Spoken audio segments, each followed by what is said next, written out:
खरं तर अनिल भाऊ चौधरीने हा खास खूप चांगला कार्यक्रम ठेवलेला आहे.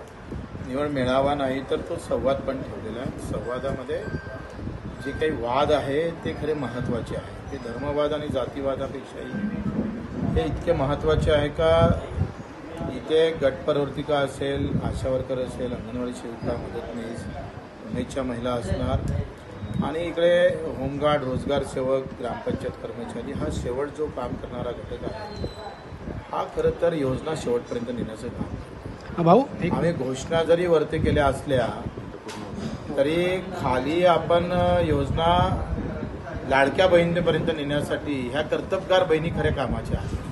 आणि आम्ही त्यांना सांगितलं का यांच्यात वाद होऊ नका देऊ. ह्या कर्तबगार बहिणीसाठी सुद्धा सरकारला झुकावं लागेल. आम्ही झुकवणार आणि त्यांच्या मागण्या पूर्ण केल्याशिवाय राहणार. भाऊ, पंतप्रधान मोदी हे 25 तारखेला जळगाव जिल्हा दौऱ्यावर आहेत.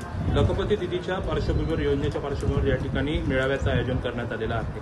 मात्र दुसरीकडे आशा स्वयंसेवकांच्या अशा पद्धतीच्या समस्या आहेत आणि त्याच समस्यांच्या योजनेदरम्यान या ठिकाणी कार्यक्रमांचं आयोजन. एका इकडे निराशा आहे पूर्ण.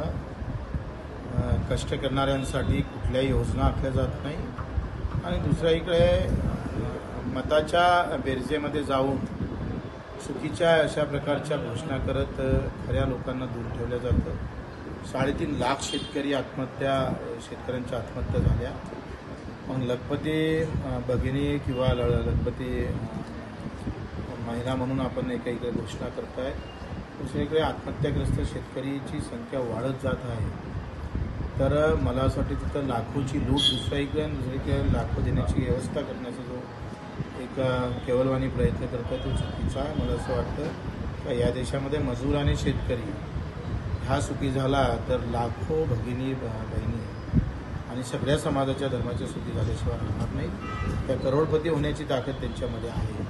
आपण लखपतीचं गांगर देऊ नका. लुकटा किती ते पहिले पहा. 2 महिन्यावर विधानसभा निवडणुका आलेल्या आहेत. प्रहार संघटना सध्या महाविकास आघाडीच्या बाजूने जाणार की महायुतीच्या बाजूने? 1 सप्टेंबरला सगळी मीटिंग घेऊन आम्ही ठरवणार आणि त्याच्यानंतर निर्णय घोषित करू. हो, नाही आपल्या जळगाव जिल्ह्यामध्ये कुठल्या कुठल्या जागा आपल्याला लढवल्या जाणार याबद्दल काही?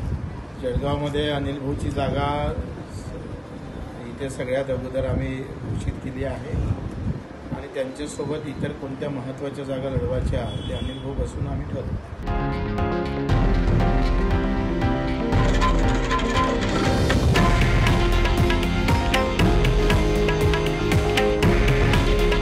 हे आहे देशातील नंबर 1 न्यूज नेटवर्क आणि आपण पाहत आहात TV9 मराठी.